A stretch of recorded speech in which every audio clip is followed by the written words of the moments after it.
ঝুঁকি এড়াতে বিদেশি বাহিনীকে উপসাগরীয় অঞ্চল ছাড়ার হুঁশিয়ারি আরাকচির। গাজার পর ইরানেও শত্রুদের স্বপ্ন পূরণ হবে না, সতর্কতা মাসুদ পেজেশকিয়ানের। ইরানের পারমাণবিক কর্মসূচি নিয়ে জাতিসংঘে আমেরিকা সমর্থিত প্রস্তাব পাশ, বিরোধিতা করেছে চায়না, রাশিয়া, নাইজার। ইসরায়েলের অর্থমন্ত্রী ও স্যাটেলাইটদের উপর ফ্রান্স সহ 6 দেশে নিষেধাজ্ঞা। গাজা ওয়েস্ট ব্যাংকে 11 মিলিয়ন পাউন্ড অনুদানের ঘোষণা ব্রিটেনের। সাগরে নামলেই ইসরায়েলি হামলা, অসহায় গাজার জেলেরা। মধ্যপ্রাচ্যের রাজনৈতিক, অর্থনৈতিক সহ সবশেষ খবরাখবর আপনাদের সামনে এক নজরে তুলে ধরছে আমি আব্দুল্লাহ মামুন।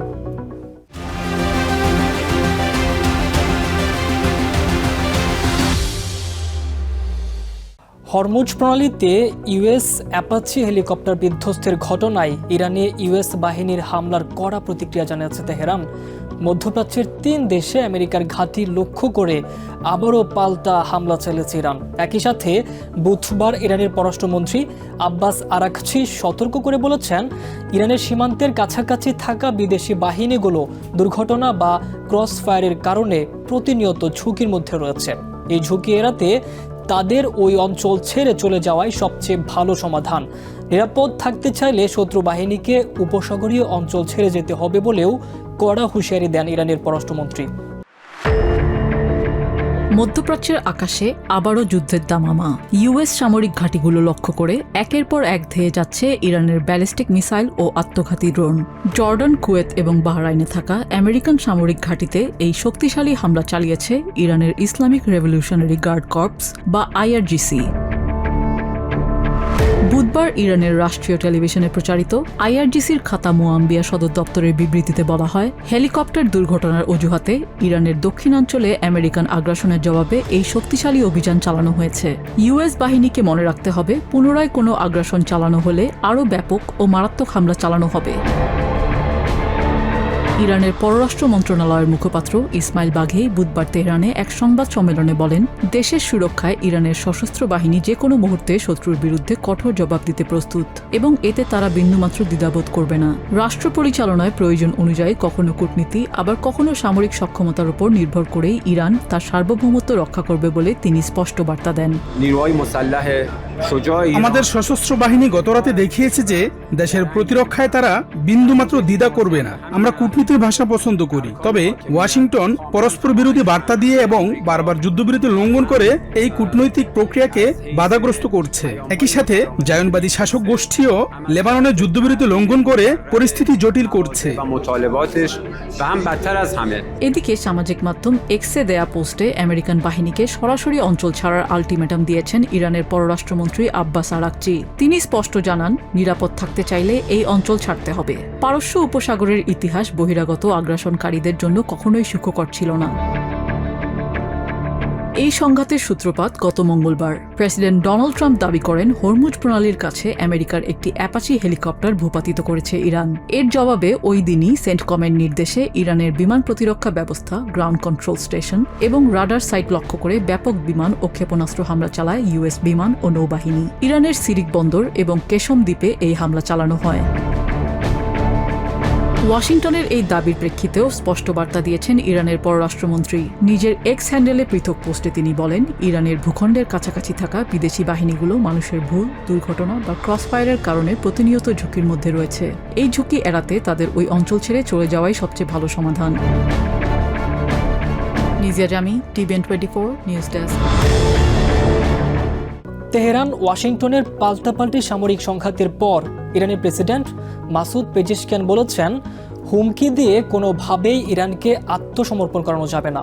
বুধবার তেহরানে এক শিক্ষার্থী সম্মেলনে তিনি বলেন, যুদ্ধ নয়, শান্তিও নয়, এমন দোলাচল থেকে বেরিয়ে আসতে হবে। তিনি বলেন, যুদ্ধ কখনোই দেশের স্বার্থে আসে না, তবে কেউ যদি সার্বভৌমত্ব লঙ্ঘন করে ইরানকে আত্মসমর্পণের বাধ্য করার স্বপ্ন দেখে তা কখনোই পূরণ হবে না। গাজার উদাহরণ টেনে তিনি ইউএস ইসরায়েলি শক্তির উদ্দেশ্যে হুঁশিয়ারি দিয়ে বলেন, হুমকি দিয়ে ইরানকে আত্মসমর্পণ করানো একেবারেই অসম্ভব। ما باید از این حالت نجنگ বিমান হামলা কিংবা নির্বিচার বোমা বর্ষণ করে কোনো দেশকে আত্মসমর্পণ করানো অসম্ভব। দীর্ঘ ৩ বছর ধরে বোমা বর্ষণ করেও তারা গাজার মতো একটি ছোট ভূখণ্ডকে নতজানু করতে পারেনি। সেখানে হুমকি দিয়ে তারা আমাদের এই বিশাল ইরানকেও আত্মসমর্পণ করাতে পারবে না। আর আমি তো নিশ্চিতভাবেই কোনোদিন আত্মসমর্পণ করব না। غزه‌ای که به اون کوچیکی জাতিসংঘ পরমাণু বিষয়ক সংস্থা ইন্টারন্যাশনাল অ্যাটমিক এনার্জি এজেন্সি বা IAEA ইরানের বিরুদ্ধে একটি আমেরিকান প্রস্তাব পাশ করেছে। বুধবার সংস্থাটির ৩৫ দেশের বোর্ড অব গভর্নর্স এই প্রস্তাবের অনুমোদন দেয়।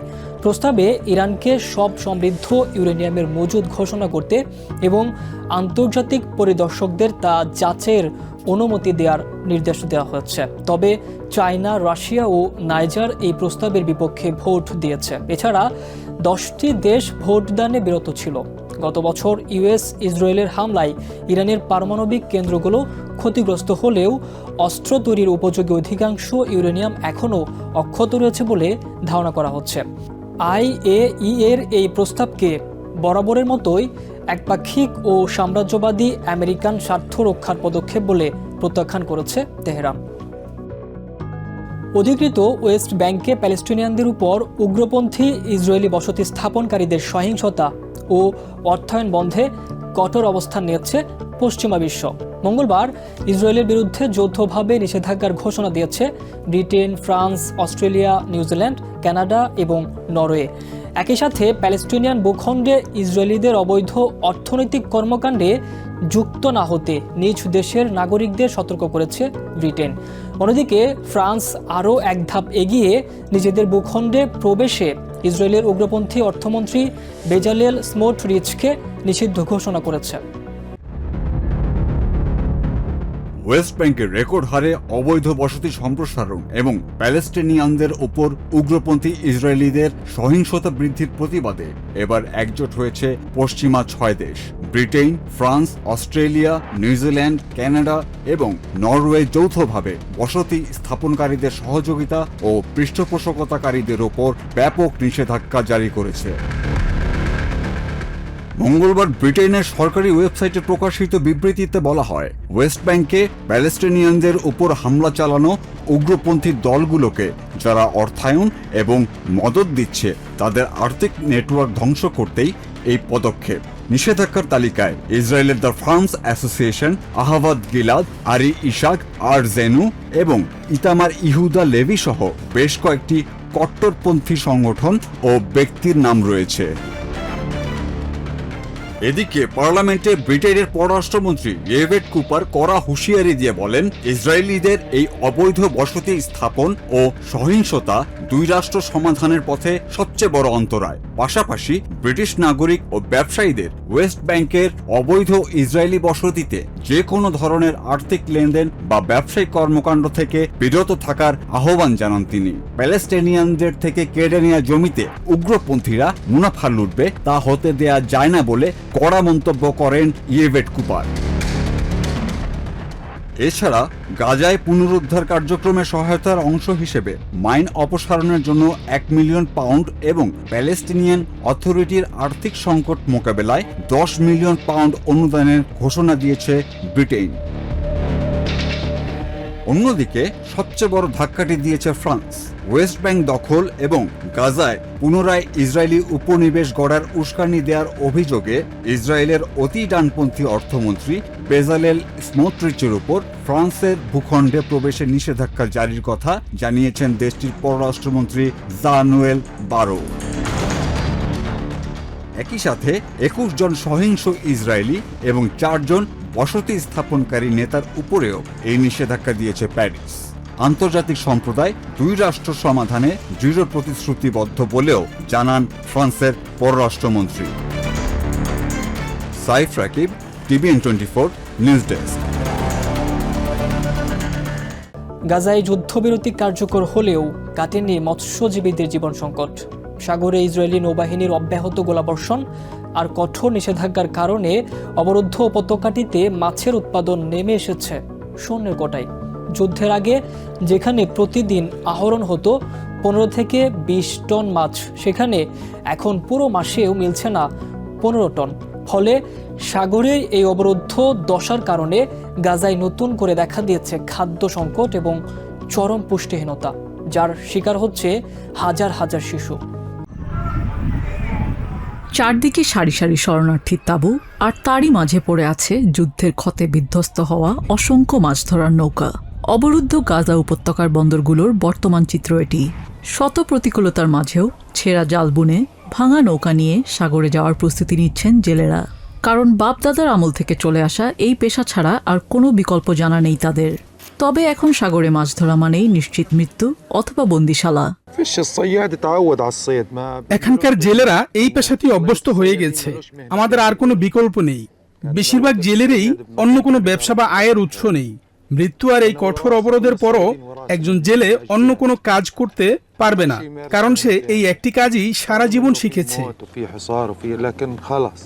2023 সালের অক্টোবরে যুদ্ধ শুরুর আগে থেকেই গাজার জেলেদের ওপর সাগরে চলাচলের ক্ষেত্রে কঠোর বিধিনিষেধ জারি করে রেখেছিল তেল আবিব। কিন্তু বর্তমান পরিস্থিতি আরও ভয়াবহ। যুদ্ধবিরতি সত্ত্বেও বন্দর থেকে বের হয়ে মাত্র 100 মিটার এগোলেই জেলেদের মুখোমুখি হতে হচ্ছে ইসরায়েলি গানবোট কিংবা ড্রোন হামলার। ইসরায়েলি সামরিক বাহিনীর এই অব্যাহত গুলির মুখে জেলেরা এখন গভীর সমুদ্রে না গিয়ে কেবল তীরের কাছাকাছি থাকতে বাধ্য হচ্ছেন। আমরা যখন সাগরে নামি আর এই বন্দরের গেটটা পার হই, তখনই আমাদের সামনে এসে দাঁড়ায় ইসরায়েলি মিলিটারি পেট্রোল বোট। প্রতিটা পদক্ষেপে আমাদের ভাগ্য হয় মৃত্যু, না হয় ক্ষতবিক্ষত হওয়া কিংবা গ্রেপ্তার। প্রতিদিন বন্দর থেকে মাত্র 100 মিটার পার হলেই ইসরায়েলি আর্মি আমাদের ওপর চড়াও হয়। ইসরায়েলি যুদ্ধ জাহাজ, ড্রোন আর যুদ্ধ বিমান প্রতিনিয়ত জেলেদের নৌকায় বোমা মারছে। এটি অত্যন্ত ঝুঁকিপূর্ণ এক যাত্রা। এখন যে সাগরে প্রবেশ করে তাকে নিখোঁজ ধরে নেওয়া হয়, আর যে জীবিত ফিরে আসে সে যেন নতুন জন্ম পায়। যুদ্ধের আগে গাজায় প্রতিদিন 15 থেকে 20 টন মাছ উৎপাদিত হতো, যা ছিল গাজাবাসীর প্রোটিনের মূল উৎস।